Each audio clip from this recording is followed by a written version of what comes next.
Fala pessoal, Carol na área, trazendo mais um vídeo aqui no canal. E no vídeo de hoje eu vou contar pra vocês um caso muito bizarro que aconteceu na década de 90 nos Estados Unidos. É um caso até bem famoso por lá, então hoje eu decidi trazer esse caso porque com certeza vocês vão concordar comigo e também vão achar esse caso muito bizarro. Se você se interessa por casos criminais resolvidos, que ainda são um mistério, casos de desaparecimento, eu convido você a se inscrever aqui no canal. Todas as semanas eu trago esse tipo de conteúdo na segunda, quarta e sexta. Então se você gosta, se inscreve no canal, deixa o like, isso é fundamental, ajuda muito aqui o canal crescer cada vez mais. Vamos juntos aqui em busca dos 100 mil inscritos, que tá muito perto. Então também ativa o sininho, que assim você recebe as notificações, e também se você quiser me segue lá no Instagram do Horror em Dobro. Então bora vem comigo que hoje nós vamos conhecer o caso The Vampire Murders.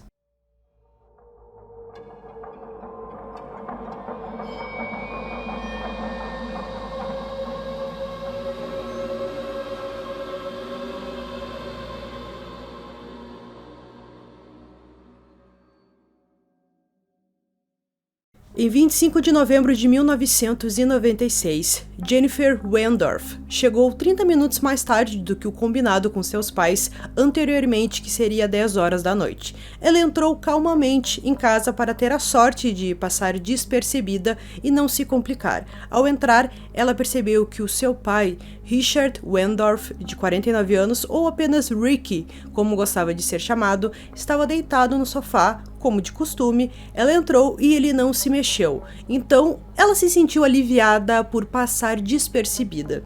Ao se dirigir até a cozinha, ela encontrou uma cena muito macabra. Sua mãe, Naoma Quinn, de 54 anos, estava deitada no chão em uma poça de sangue. Desesperada, ela chamou a polícia em sua casa em Eustis, na Flórida. Na época, Jennifer estava com 17 anos e avisou aos policiais que não encontrava sua irmã mais nova de 15, chamada Heather, em lugar nenhum. Jennifer era descrita como uma moça muito inteligente, uma líder de torcida do ensino médio e tinha uma bolsa de estudos para a faculdade no ano seguinte. Já a Heather, ela era bem diferente da sua irmã mais velha. Ela era conhecida como a artista da família, uma pessoa de espírito livre, conhecida por pintar o seu cabelo de várias cores, de se vestir de formas alternativas e criar fotos escuras e angustiantes, muitas vezes com a morte como tema central. Jennifer sabia que sua irmã pertencia a um grupo de amigos classificados como perturbados, que costumavam dizer que possuíam qualidades não humanas e se descreviam como vampiros. A relação da família era até boa, as duas tiveram alguns problemas com os pais, o que é até normal. A Jennifer, ela conheceu um rapaz, eles começaram a namorar e ela matava muitas vezes a aula para ficar com seu namorado. Os seus pais descobriram e é claro que eles não aprovavam isso, então eles estavam com um foco em cima da Jennifer para ver se ela iria parar de matar a aula e tal. Então o foco ficou em cima e eles esqueceram um pouco a Heather, deixando ela um pouco de lado, e ela com esse grupo de amigos começou a mudar o seu comportamento, e a sua mãe e o seu pai ficaram muito preocupados que um dia eles chegaram em casa e perceberam que no quarto da Heather ela pendurou uma cruz invertida. Um dos seus amigos e líder desse grupo era Rude Farrell, conhecido por andar pela vizinhança com espadas de samurai, falando sobre suas habilidades nas artes marciais e se gabando de ter matado os gatos do vizinho. Os membros do culto se cortavam e provavam o sangue um dos outros. Depois de todas essas informações, a polícia suspeitou que ou a Heather foi sequestrada por esses amigos ou ela tinha algo a ver com um plano macabro para assassinar os seus pais, sendo mais provável a segunda opção. A polícia precisava encontrar todos os membros desse grupo, desse culto, para saber se eles tinham ou não algum envolvimento no assassinato do casal. Eles conseguiram mais informações sobre o Rod, que era o líder desse grupo, que ele estudou na escola local e depois voltou para sua cidade natal em Murray, em Kentucky. Ele manteve contato com Heather depois que se mudou através do telefone. Em 27 de novembro foram emitidos mandados de homicídio para todos os 5 adolescentes, incluindo Heather Wendorf. Foi só depois de rastrear o grupo por 4 dias em 4 estados diferentes que os investigadores finalmente encontraram os adolescentes na Louisiana. E depois disso, eles confessaram o crime, que foi organizado pelo líder Rod, o que era que a polícia já imaginava que fosse isso. Segundo os seus depoimentos, nós conseguimos entender o que aconteceu na noite dos assassinatos e nos dias anteriores. Rod deixou a cidade de Murray no dia 22 de novembro com os membros do culto. Scott Anderson, de 16 anos, Charity Keys, também de 16 anos, e Dana Cooper, de 19. Eles planejavam pegar Heather. O destino deles era Nova Orleans. Eles queriam morar juntos como uma família de vampiros. De acordo com os relatos, o que eles falaram em seus depoimentos era que a Heather, ela não gostava da sua casa, ela dizia que vivia o inferno e o Rod meio que cuidou dela, eles eram parecidos em algumas coisas e naquela noite seria, digamos assim, que a Heather ia fazer parte do grupo de uma forma oficial, então eles foram até um local, um cemitério, o Rod cortou um pedaço do seu corpo, do seu braço, a Heather bebeu o seu sangue, então era naquele momento ela fazia parte desse tal grupo de vampiros. Ele naquela noite usou drogas como LSD e eles estavam prontos para viajar para outra cidade, só que o carro do Scott estragou, então a Heather disse que eles podiam roubar o carro dos seus pais, que ela até disse aonde os pais deixavam a chave, que ficava no quarto principal, então eles tiveram essa ideia de pegar esse carro, a Heather deu essa ideia e eles se prepararam para ir até a casa dos pais da Heather. Rod e Scott entraram na casa dos Wendorf pela garagem, onde Rod se armou com um pé de cabra. Os dois entraram na casa, mas não acharam o quarto do casal para pegar a chave. Ao encontrar Ricky dormindo em um sofá, Rod bateu nele várias vezes em sua cabeça, espancando-o até a morte. Ele não soube explicar o porquê que ele fez isso. O Ricky não acordou, não reagiu, não fez nada, mas o Rod simplesmente ficou fora de controle. Scott ficou desesperado com a situação e travou de tanto medo.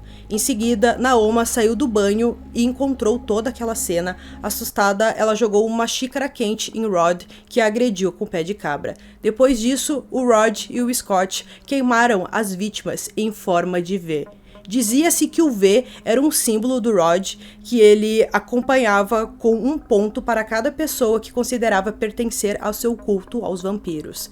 Rod e Scott vasculharam a casa em busca de objetos de valor e foram embora depois de roubar um cartão de crédito, algumas joias e o carro do casal. Heather e as outras garotas que estavam com Rod e Scott não estavam na casa de Wendorf quando os assassinatos aconteceram. Charity e Dana levaram Heather ao apartamento do seu namorado para que a Heather pudesse se despedir dele antes de partir para Nova Orleans. O namorado até tentou fazer ela mudar de ideia, dizendo que era uma loucura, mas ela simplesmente não ouviu o namorado e estava decidida a seguir com o grupo de vampiros. Quando a Heather deu o seu depoimento para a polícia, ela disse apenas para eles entrarem na casa, roubarem a chave e irem embora sem agredir, é claro, os seus pais. Daí a polícia perguntou por que ela achava que o Scott ou o Rod fossem capazes de agredir os seus pais. Isso porque, num período antes, o Rod perguntou se ela queria que os seus pais ficassem vivos ou morressem,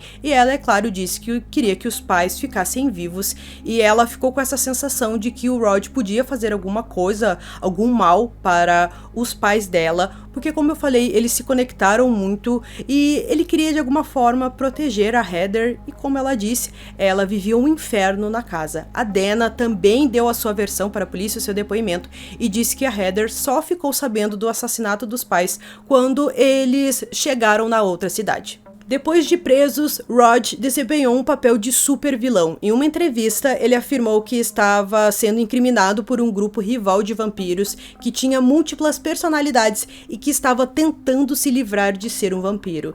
Sempre que tiravam fotos dele, ele colocava a língua para fora ou dizia sarcasticamente: "Deus abençoe a América". Em 12 de fevereiro de 1998, Rod Ferrell, agora com 17 anos, se confessou culpado dos assassinatos, alegando que os outros viajaram com ele e que eram inocentes, exceto o Scott Anderson, que era o seu cúmplice. Além de confessar, o DNA de Rod combinou com o encontrado embaixo das unhas de Naoma, além de outras evidências encontradas no local. Isso mostra que ela lutou antes de ser morta.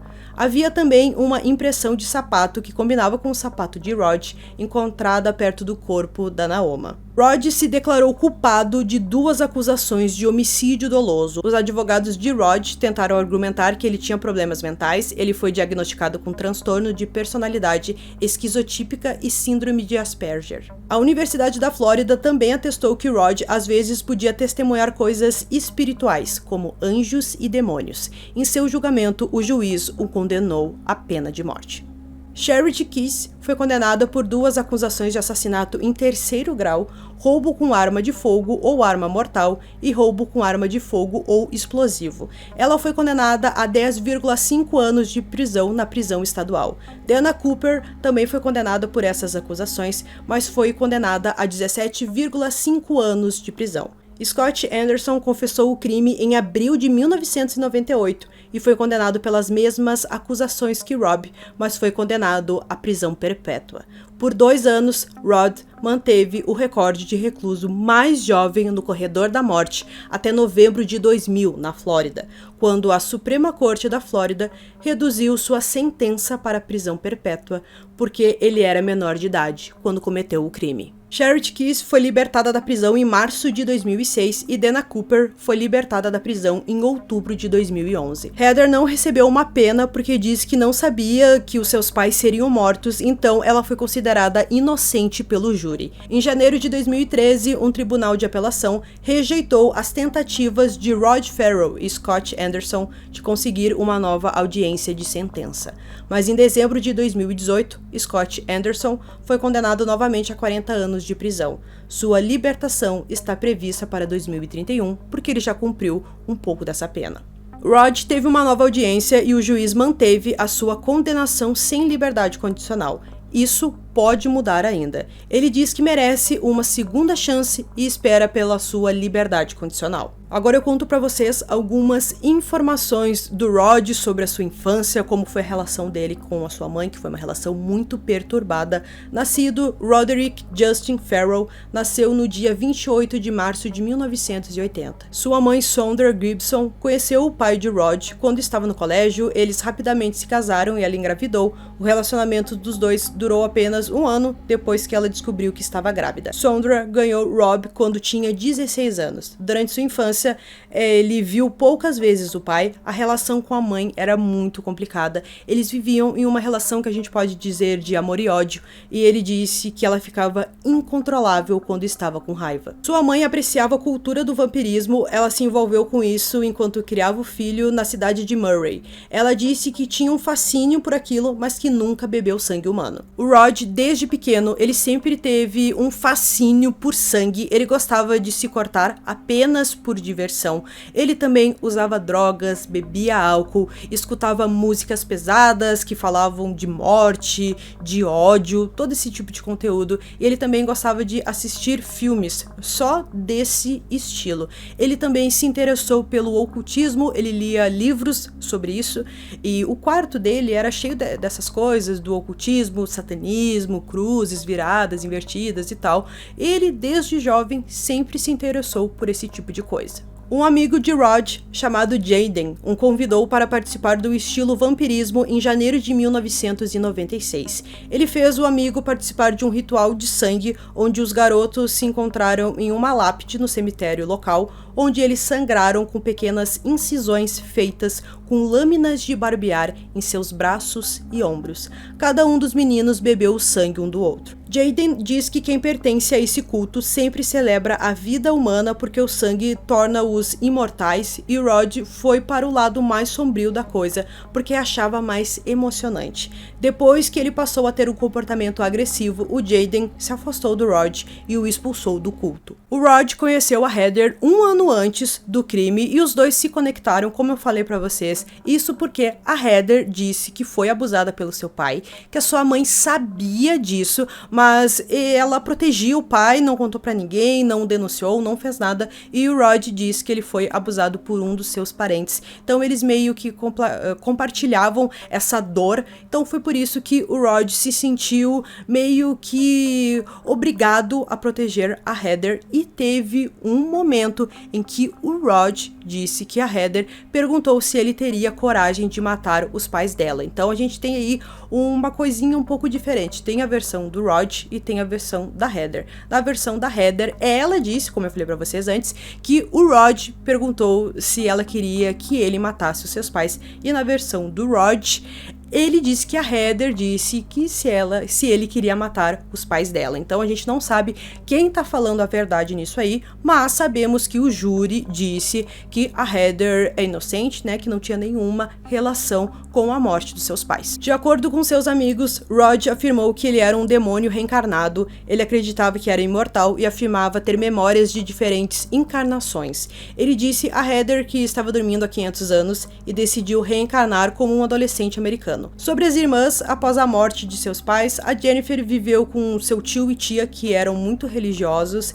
Eles não queriam saber da Heather, eles proibiram o contato entre as irmãs. A Heather morou com a sua avó por algumas semanas, ela foi internada em um hospital psiquiátrico depois que a sua própria avó tentou atirar nela. Após sua libertação, ela morou com uma família adotiva. Depois disso, ela frequentou a escola de arte, se casou com um produtor local de teatro e cinema e mora na Carolina do Norte. Ela voltou a ter contato com a sua família biológica em 2002. Então, pessoal, concluindo esse caso aqui pra vocês, como eu falei, é um caso muito bizarro, um caso até um pouco perturbador, que o jovem tinha apenas 16 anos quando ele assassinou, né, a sangue frio, os pais da Heather. Foi algo bem chocante, foi uma cena muito brutal. Nós temos até um documentário aqui no próprio YouTube que fala sobre esse estilo vampirismo e tal. O pessoal ali conta mais ou menos como é viver desse jeito. É bem interessante, eles falam também um pouco do Rod e tal. Então eu tô deixando o link na descrição, caso alguém queira assistir. Também quero saber a opinião de vocês, que nós vimos que primeiro ele recebeu a pena de morte, depois ele recebeu a pena de prisão perpétua sem a liberdade condicional, mas agora ele tem a chance de até receber a liberdade condicional. Então, ele foi de uma pena de morte até quase receber a liberdade condicional. Quero saber o que vocês acham disso, se vocês acham isso certo. E como ele disse, será que ele merece uma segunda chance? Ele diz que todos merecem uma segunda chance, mas a gente diz que o Rick e a Naoma não tiveram uma segunda chance. Então eu espero que vocês tenham gostado desse vídeo. Esse foi mais um vídeo aqui no canal. Durmam bem e até o próximo.